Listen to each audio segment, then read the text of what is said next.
दिखियाजुलियाव इउपिपिएलनि लाइमोन सांग्रांथि मेल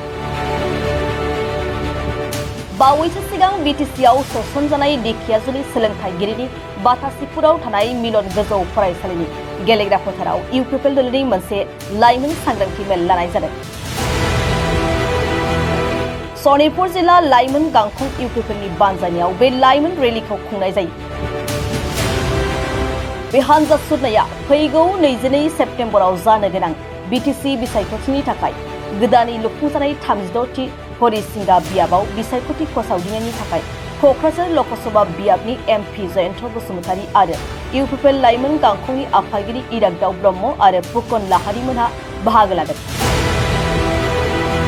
सनितपुर जिल्ला इउपिपिएल लाइमोन गांखंनि आफादगिरि शरद सिंह बसुमतारीनि आफाद दैदेननायाव जानाय बे जथुमाव रोजासेनिबो बांसिन सुबुंफ्रा बाहागो लानायखौ नुनो मोननाय जादों।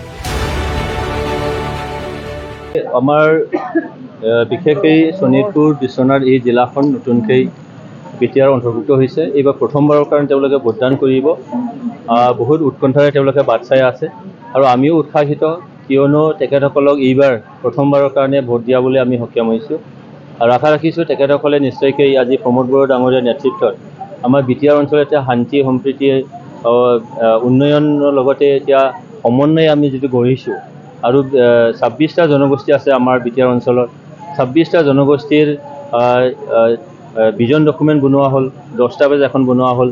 তাৰপিছত সেই জনগোষ্ঠীৰ 18টা জনগোষ্ঠীৰ নিজস্ব ভাষা আছে, বাকীবোৰ অসমীয়া ভাষা কয়। সেই 18টা জনগোষ্ঠীৰ কাৰণে এটা কিতাপ মানে উলিওৱা হৈছিলে।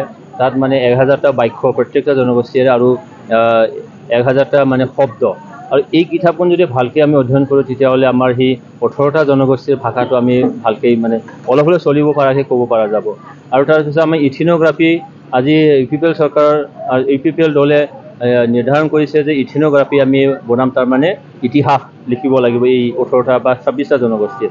এই গোটেইখিনি কামটো দেখি আজি 26টা জনগোষ্ঠীৰ প্ৰত্যেকটো জনগোষ্ঠীৰ দল সংগঠনকে আদি কৰি জনসাধাৰণে আজি প্ৰমোদ বড়ো ডাঙৰীয়াৰ ওপৰত আস্থা ৰাখিছে, তেখেতৰ বিশ্বাস এটা ৰাখিছে আৰু আগন্তুক নিৰ্বাচন নিশ্চয়কৈ ইউপিপিএলৰ দলৰ পক্ষে যাব, সেইটো আমি আজি মানে থিৰাং কৰিব পাৰোঁ।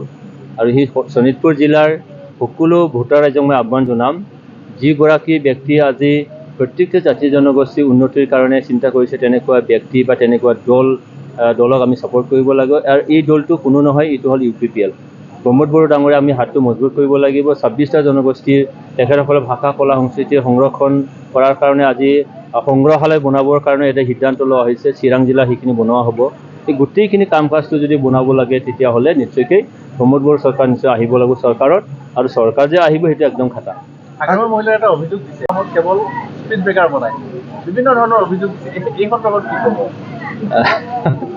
তেখেতসকলে ৰাস্তাৰ কথাটো কৈছে, বিশেষকৈ জেগাই জেগাই এইটো হ'ল য'ত য'ত এক্সিডেণ্ট প্ৰ'ন হয় তাত এইটো আমি নবনাওঁ। ডিচি SP তেখেতসকলে সেই দিশটো চাই সেই দিশটো বনোৱা হৈছে। তো ইটোত যদি তেখেতসকলে চৰকাৰত থাকিও যদি নুবুজে, এইটো বুজাবলৈ আমাৰ ভাষা নাই। সেইকাৰণে উন্নয়ন যথেষ্ট হৈছে আৰু হোৱাৰ কাৰণটো এইটো হয় 26টা জনগোষ্ঠী আজি আস্থা ভকন কৰিছে। হাগ্ৰামাই 100% চৰকাৰ গঠন কৰিব বুলি কৈছে। হাগ্ৰামাৰ কেতিয়া পাৰ্চেণ্টটো কম হয়, চব সময়তে তেখেতৰ পাৰ্চেণ্টটো বেছি হয়, কিন্তু কাৰ্যক্ষেত্ৰত সেইটো ৰূপায়ণ নহয়। যোৱা 5টা বছৰ তেখেতৰ মানে চৰকাৰত নাথাকিলে, তাতেই তেখেতে মানে প্ৰলাপ বকিবলৈ আৰম্ভ কৰিলে। ইমানেই যদি তেখেতে জনসাধাৰণৰ প্ৰতি কাম কৰা ব্যক্তি হয় তেতিয়াহ'লে 5টা বছৰে তেখেতে সংসদত কিয় নগ'ল, এছেম্বলিত কিয় নগ'ল, এইটো চাব নিশ্চয়, ইয়াৰ উত্তৰ নিশ্চয় দিব। আসন কেইখনমান লাভ কৰিব এইবাৰ আপোনালোকে? আমি 40টাৰ আমি প্ৰতিদ্বন্দ্বিতা কৰিছোঁ, কমচে কম 30টাৰ ওপৰত আমি যাব। 30টাটো একদম ইনটেক আমাৰ, সেইখিনি আমি যিকোনো প্ৰকাৰে আমি জিকিমেই।